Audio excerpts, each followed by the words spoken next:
Fala, rapaziada. Beleza? Bom, sejam bem-vindos a mais uma vez o melhor pós-jogo do Brasil. Rapaziada, o que a gente vai falar, né? Mais um empate do Corinthians contra a Chapecoense. O que eu posso dizer desse jogo, rapaziada? Eu já começar falando assim. O Corinthians tá o quê? Tá quatro sequências, quatro jogos sem vencer. Deixa eu ver, se eu não me engano, eu fiz aqui a pesquisa. Dia 25/2 pelo Campeonato Brasileiro, 1-1 com o Cruzeiro. Dia 28/2 de fevereiro, no Campeonato Paulista, Corinthians perde de 1-0 para o Novo Horizontino.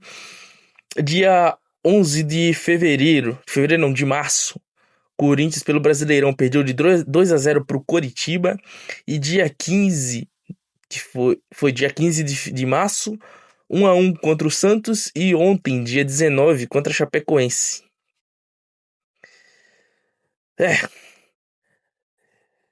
Corinthians está quatro jogos sem vencer. É um time apático, time do Dorival Júnior, um time que aparentemente não treina. Podemos se dizer, esse time é a cara do Dorival Júnior e a cara do atual presidente, Osmar Stabile. Um time que não ataca, um time que não sabe se defender direito, é um time meia boca, bem burocrático, um time que só sabe trabalhar a bola no meio campo, um time que não tem criatividade ofensiva nenhuma, embora... Se a gente for falar de alguma coisa, né, dar algum mérito a essa partida do Corinthians, vamos falar do quê? Do meio-campo do Corinthians que jogou dessa vez. Olha, os caras jogam bola. E foi um time, o meio-campo que tava ali composto pelo Matheus Pereira, pelo André, pelo Alan e o Garro. Matheus Pereira, André, Alan e Garro. Isso. Tinha esses quatro, um time que estava bem criativo, é um time que mostra que quando tem a saída de bola do Matheus Pereira, é um time que tem uma posse a mais, que tem uma objetividade a mais, mas é só isso, só no meio-campo. A gente pode também dizer que teve de positivo nesse time, nessa partida do Corinthians, a volta do Yuri Alberto. A gente esperava que pelo menos o Labiad jogasse esse jogo, né, para demonstrar um pouco mais do seu futebol, o futebol que falaram que ele tá tendo no treino, mas a gente não viu isso, ele não chegou a jogar. Ou se jogou, se teve a substituição, eu não vi, mas eu acho que não. Então, faltou, digamos, a presença do Labiad em campo para a gente poder ter uma análise melhor do futebol dele, para ver se realmente ele veio porque joga bola ou só porque é amigo do Memphis, igual todo mundo tá dizendo, né? Mas não jogou. Se jogou, eu não vi, mas eu acho que não jogou. Que pode também dizer, rapaziada, uma partida ok do André Ramalho também. Pela primeira vez desse ano, uma partida que o André Ramalho ele foi destaque na zaga. A zaga titular foi o André Ramalho e o Choca. E eu acho que nessa dupla de zaga, nesse miolo de zaga, o André Ramalho se sobrepôs, se sobressaiu em comparação ao Choca. Ele foi melhor. Mas é algo que é difícil de estar acontecendo ultimamente. Porque parece que o miolo de zaga, os zagueiros titulares do Corinthians aparentam estar numa decadência muito grande do futebol. Não só eles, tá? O elenco como um todo. Mas é um time, sei lá, cara, é um time muito fraco. Que mais de positivo que podemos dizer? Uma Gileri ali na lateral esquerda deu uma solidez defensiva muito boa. Ele estava ajudando muito na zaga. É um lateral mais defensivo, tá? A gente esperava realmente isso dele. E outra, um ponto positivo.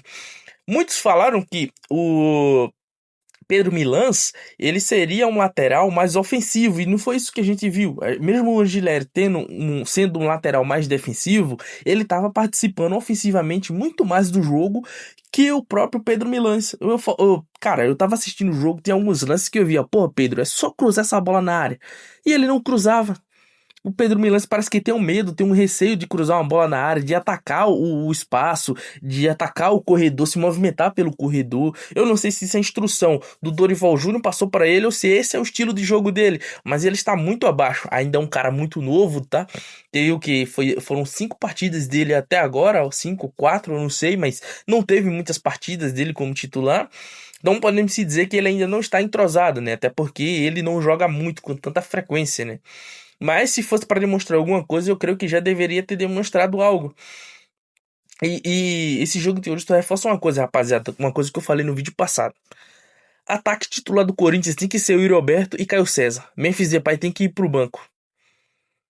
Já foi demonstrado, tem que ir pro banco. E sobre Memphis Depay, né? Sobre Memphis Depay, também vou falar sobre Dorival Júnior e o jogo que vai ter no domingo. Se eu não me engano, vai ser domingo contra o Flamengo. Deixa eu ver aqui. Jogo do Corinthians. Jogos. Próximo jogo, domingo, dia 22 de março, às 8h30. Puta que pariu, cara. Esse cara que fez esse calendário, os jogos do Corinthians, que tomou uma surra, mano. Um jogo no domingo, 8h30 da noite, seu arrombado. Vai tomar no cu, tem que tomar uma surra, cara. Alguém tem que pegar esse cara, pegar pelo pescoço. Liga não à violência, rapaz. Mas enfim, contra o Flamengo, aí o Dorival poupou nesse jogo contra a Chapecoense, um jogo que a gente precisava dos 3 pontos. Então tinha que ir com o time titular. E por que tá poupando? Pra quê? Ah, a gente vai poupar o elenco porque a gente vai ter a Libertadores pra jogar. Então, se vocês estão colocando essa. Como é que eu posso dizer? Essa carga, essa responsabilidade. ah, vocês estão colocando essa cobrança nas costas de vocês, então tem que jogar pra ganhar. Porque se for pra poupar num jogo. Ah, poupou contra a Chapecoense pra jogar com força total no domingo contra o Flamengo. Mais uma vez, tá com o mesmo problema do ano passado. Estão escolhendo jogos pra jogar. Se não ganhar do Flamengo, vão ser cobrados. Vão ser cobrados pra caramba, que mais uma vez estão demonstrando que estão escolhendo jogos pra jogar. E contra a Chapecoense era um jogo que necessitava dos 3 pontos, até porque perdeu em casa contra o Coritiba, então tinha que fazer os 3 pontos. Tá saindo com um empate fora de casa num jogo que poderia ter ganhado, tá? Tava um jogo fácil pro Corinthians ganhar. Não vamos se dizer que mas a Chapecoense é fraca, não. Pelo que demonstrou o jogo, dava pra ter ganhado. Teve a bola na trave do Garro, da falta, que foi uma chance de gol. Aí logo em seguida no rebote o Alan chutou pra fora, isolou, mandou a bola pra lua lá pra casa do caralho. Então, mais um segundo lance de gol que poderia ter feito, poderia ter marcado. Um contra-ataque do Corinthians que o Yuri toca pro Garro e ele chuta terrivelmente nas mãos do goleiro, então uma outra chance de gol que o Corinthians perdeu, que poderia ter ganhado o jogo. Se eu não me engano, teve um chute do André também que o goleiro defendeu, então teve várias chances de gols que o Corinthians não aproveitou. Então, se fosse um time mais cascudo, um time que criasse mais chances de gols, o time poderia ter saído com a vitória, e não foi o que aconteceu. Porque esse time reserva, cara, o que eu posso falar, mano? É um time que é acomodado com a reserva. Então, é um jogador que não tem gana, não tem vontade de ser titular e tão pouco se fudendo se o time vai ganhar, se o time vai perder, eles não estão nem aí. Até porque final do mês o salário tá no bolso deles de toda forma, né? E não é pouco não, tá? São milhões e milhões no bolso deles. Então, a conversa que tiveram com os torcedores não resolveu em nada, tá? Mas vamos lá. Vamos colocar a culpa no time reserva, porque é fácil colocar a culpa no time reserva. Se fosse o time titular, teria ganho. Não ganharam do Coritiba, jogando em casa. Vamos poupar o time principal pra jogar contra o Flamengo na Neoquímica Arena no domingo. E se não ganhar, qual vai ser a desculpa? Controle de carga não é? Cansaço não é? O que poderiam? Reserva não vão ser os titulares. Qual vai ser a desculpa assim? Porque o Flamengo é um time mais forte. Mas se vocês colocaram essa cobrança nas costas de vocês, você tem que ser cobrado por isso se não ganhar. Eu tô torcendo pra que perca? Não, claro que não. Aqui é Corinthians, cara. Eu tô torcendo que ganhe essa porra.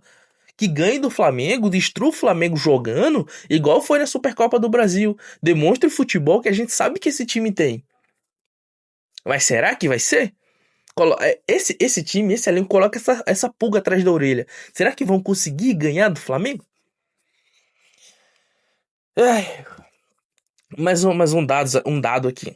Corinthians termina a rodada, é o que? Foi a sétima rodada. Foi a sétima rodada em nono lugar. Isso que o Atlético Paranaense, que tá em oitavo, tem um jogo a menos. Então o Corinthians já tá em nono, já tá caindo as posições, tá? Mas é o começo do Campeonato Brasileiro. Mas se o time não pontua agora no começo, quando chegar lá pro meio, pro final, esses pontos que o time não pontuou, vai fazer falta lá atrás. É igual um canal que eu assisti há um tempo, os mesmos 3 pontos que valem no primeira rodada, valem na última. Então, cada ponto que o time tem que ganhar, vale, independente de ser começo, meio ou fim do campeonato. E é melhor pontuar no começo, Porque já que esse time gosta de escolher jogos, quando pegar um jogo mais cascudo, digamos, ali na Libertadores, e tiver um jogo mais difícil no Brasileirão, que precise dos pontos, os caras vão poder poupar. Então é melhor fazer a pontuação máxima possível agora, no começo do campeonato, para quando começar, quando for meio de campeonato ali, tanto de Brasileirão quanto de Libertadores, que for que o Corinthians estiver jogando, o Corinthians não vai precisar, vai poder escolher o campeonato, porque já tá tranquilo em um. Os caras foram eliminados do Paulista para se poupar, para treinar pro Brasileirão, e estão demonstrando um vergonhoso futebol que eles estão tendo agora. Parece que o time foi montado agora, que não tem entrosamento mais. O que dá a entender? Time mal treinado. Dorival, você é incapaz de manter o alto nível do time. Você chegou num ponto muito bom que foi ganhar a Copa do Brasil e ganhar a Supercopa do Brasil. Você saiu disso daqui para isso daqui. Você tá aqui embaixo agora. Esse é o futebol que o Corinthians está demonstrando. Eu preciso de contratações. Você sabe pedir isso, porra. Um técnico bom faz um jogador ruim jogar bem. Se o cara não é bom jogando, ele monta um esquema para melhorar o time como um todo. Então, quando o técnico é bom, ele não precisa estar chorando por contratações. E olha, você tem contratações, você tem um time titular bom e você tem um time reserva minimamente decente. Não vou dizer que é bom, tá? Não vou dizer, os reservas são umas merda. Não, é minimamente decente. Então você tem, o problema é você. Cadê? Acho que eu fiz outra pesquisa aqui. Verdade. Chave de grupo do Corinthians na Libertadores. Vamos lá. O Corinthians vai jogar o primeiro jogo dia 7 de março. Janeiro, fevereiro, março, abril. Dia 7 de abril, eu não sei contar direito. Tô zoando, rapaziada. Dia 7 de abril contra o Platense. Ainda vai confirmar o horário. Dia 14 de abril contra o Santa Fé. Contra o Platense o Corinthians joga fora de casa, tá? Lembrando. E contra o Santa Fé vai jogar em casa. E dia 28 de abril contra o Peñarol. Em casa também. Então esse daqui é o grupo do Corinthians. Vai ser Corinthians, Platense... caramba, cliquei em coisa aqui errada. Saca? Corinthians, Platense, Santa Fé e Peñarol. Tirando o Corinthians daí, né? Vai ser Platense, Santa Fé e Peñarol. Será que consegue se classificar? Espero que sim, tá? Já que o time aparentemente está se poupando para jogar Libertadores. Então se classifica em primeiro. Melhor ainda se for invicto, tá? Melhor ainda se for invicto. Queremos essa Libertadores, tá? Queremos essa Libertadores. Então sejam campeões disso, já que estão se poupando nos outros campeonatos para jogarem todo o futebol que vocês têm na Libertadores. E se for eliminado de maneira vexatória, pode ter certeza que vocês vão tomar tapa na orelha. Tá? Domingo contra o Flamengo. Time titular, assim esperamos, já que foram poupados contra a poderosa Chapecoense para jogar o domingo contra o Flamengo. Que joguem minimamente decente ou tão bem quanto jogaram na Supercopa do Brasil, que deem um baile no campo. Pode ter certeza também, acabei de assistir um vídeo do Kroos e eu tenho certeza disso, do que ele falou, que a mídia tá pronta para colocar que a torcida do Flamengo calou a torcida do Corinthians na Neoquímica. A gente sabe que isso não vai acontecer, mas é o que a mídia vai republicar. Principalmente a mídia daquela emissorazinha lá que a mãe, né? A mãe e o pai do Flamengo. Então, essa emissora aqui, ó, só de relance assim, pode ter certeza que ela vai republicar provavelmente não na sua página principal, é o que a gente minimamente espera, mas no GE, ali no GE Notícias, ali sites, um site outrozinho ali que a gente sabe que essa emissorazinha é dona, ela vai colocar esse tipo de notícia, que a torcida do Flamengo deu troco e calou a torcida do Corinthians em plena Neoquímica Arena. Então, rapaziada, domingo contra o Flamengo, se preparem para cantar mais uma vez e calar a torcida dos caras, tá? Já que 50-50 os caras passaram um vexame, então vamos calar novamente eles e ainda mais na nossa casa, tá? Que os jogadores, o time titular do Corinthians que foi poupado contra a Chapecoense, que jogue muito e vença o Flamengo mais uma vez, tá? Vença o Flamengo, domine o Flamengo dentro de campo e fora de campo, nas torcidas com certeza vão fazer isso. Vai ser no domingo, então segunda-feira eu tô aqui, rapaziada. Fique com Deus. Até uma próxima e vai, Corinthians!